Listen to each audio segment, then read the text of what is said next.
The night my brother got arrested for drugging a girl and causing a hit and run, my parents tried to hand the crime to me like it was a coat I'd forgotten at their house. I was still in my work clothes when they cornered me in the kitchen, the overhead light buzzing like a dying insect. My mother's nails dug crescents into my wrist as she whispered, "Family protects family." My father stood behind her, silent but towering, his shadow swallowing the floor. On the table lay a typed statement already signed with my name. They'd practiced my signature. Outside, sirens wailed somewhere far off. Too far to save me, close enough to remind me what prison sounded like. I remember the smell of burnt tea, the ticking clock, the way their eyes held no panic for what he'd done, only fear that he might face it. And when I said no, the room didn't explode. It froze.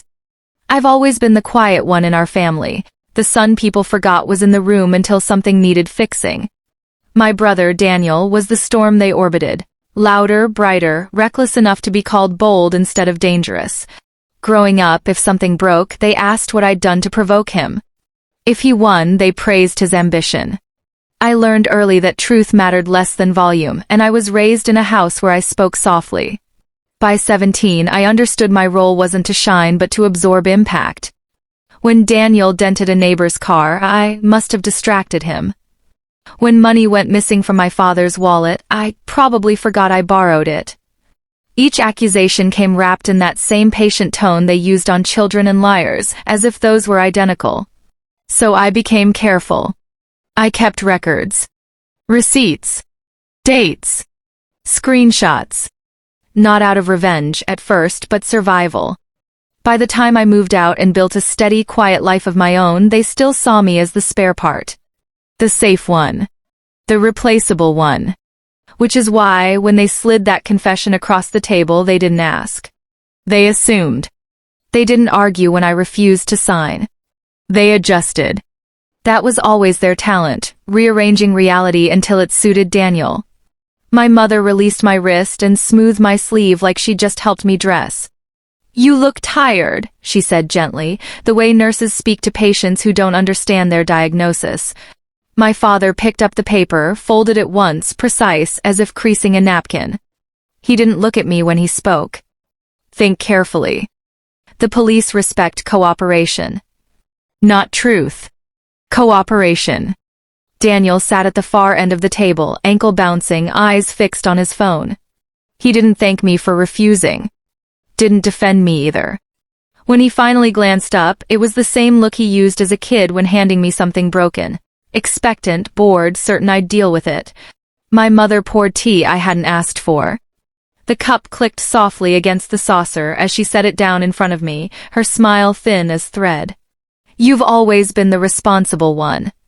Not praise. Placement. In the silence that followed, they spoke about my job, my apartment, my clean record, cataloging my life like assets they were about to liquidate. It wasn't the accusation that changed me. It was the paperwork. While they spoke in those careful, reasonable voices, my father slid a second sheet from his briefcase and set it beside the first. Not a confession this time, an incident report. My name typed cleanly under suspect statement. The date field was blank. Waiting. Prepared. They hadn't just hoped I'd agree. They'd planned for the version of me who would. My eyes moved from the page to Daniel.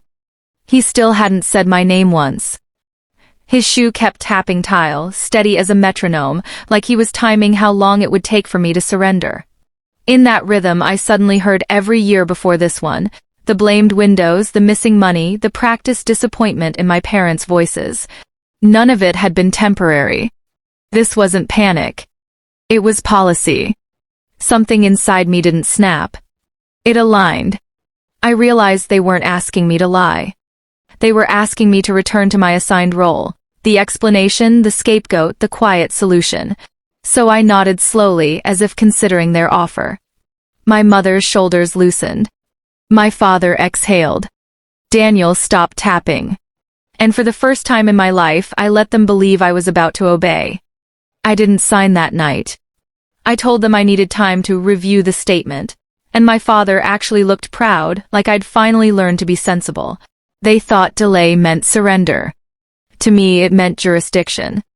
I work in compliance auditing for a logistics firm. Nothing glamorous, but my entire profession revolves around documentation trails, liability chains, and the difference between what people say and what they can prove.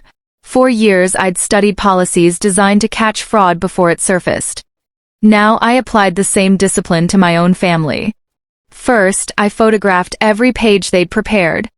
Then I emailed the images to a secure archive I used for work certifications, time-stamped automatically by an external server. After that, I wrote a brief summary of the conversation while it was still fresh. Phrases, tones, exact wording. Not emotional. Factual. Courts trust sequence more than outrage. Over the next 2 days, I requested copies of my phone's location history, my building's entry logs, and traffic camera access forms from the city portal. All routine requests. All quiet. I didn't need revenge that shouted. I needed evidence that whispered louder than they ever could. 3 days later, I told them I was ready. We met in the same kitchen, the same humming light, the same clock counting seconds like a witness. My father placed the confession in front of me with ceremonial care. My mother stood behind him, hands folded, already relieved. Daniel leaned against the counter, smirking faintly, as if this ending had always been guaranteed. I set my pen down beside the paper. Then I slid a manila folder across the table instead. No speeches. Just paper.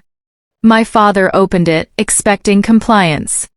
Inside were copies of the forged statement, metadata timestamps, my location records placing me miles away at the exact time of the hit-and-run, and a printed email draft addressed to the district attorney's office, unsent but complete. The subject line read, "Attempted coercion and falsified confession." The kitchen went soundless. Even the clock seemed to hesitate. My mother's fingers tightened around the back of the chair. Daniel straightened, confusion replacing arrogance. My father turned one page, then another, slower each time, like a man discovering gravity in installments. "I haven't sent it," I said quietly. "Yet." No threats. No raised voice. Just the soft weight of consequence settling into their hands. My mother was the first to sit down. Not gracefully, carefully, like the air had thickened and she had to move through it. She didn't look at me anymore. She looked at the folder, as if it might open again on its own and say something worse. Daniel muttered my name once, testing it the way people test a word in a language they never bothered to learn. There was no anger in his voice yet. Just calculation. He was realizing the same thing my father had already understood. The story they'd written for me could now be read aloud to someone with authority. My father closed the folder and rested his palm on it, claiming it out of habit. But he didn't speak. The silence wasn't power anymore, it was inventory. He was measuring losses, reputation, legal exposure, the fragile image of a respectable family. And me. For the first time, I wasn't part of their equation. I was the variable they couldn't control. That's why this matters, because some betrayals don't bruise your body, they edit your identity. They rewrite you as disposable. In that kitchen, watching them realize they couldn't rewrite me anymore, I felt something unfamiliar settle in my chest. Not triumph. Weight returning to where it belonged. I left before anyone asked me to stay. The night air outside felt cleaner than I remembered, like the world had been quietly waiting for me to step out of that house and breathe without permission. Behind me, the porch light hummed, but no one followed. They understood now that silence could belong to me too. I didn't send the email. I didn't have to. Evidence, once revealed, doesn't disappear. It lives in the mind like a locked door everyone knows exists. They would think about it every time the phone rang, every time a letter arrived, every time Daniel's case moved forward without a scapegoat. Consequence doesn't always arrive as punishment. Sometimes it arrives as awareness. In the weeks that followed, their messages changed tone, careful, polite, almost formal. Not love. Respect. The kind built from caution. And strangely, that was enough. I hadn't destroyed them. I'd corrected the balance. For years I believed strength meant enduring what was handed to me. Now I understood it meant choosing what I would carry and what I would set down. I walked away from that house lighter than I'd ever been, because for the first time in my life, the silence behind me wasn't blame. It was distance.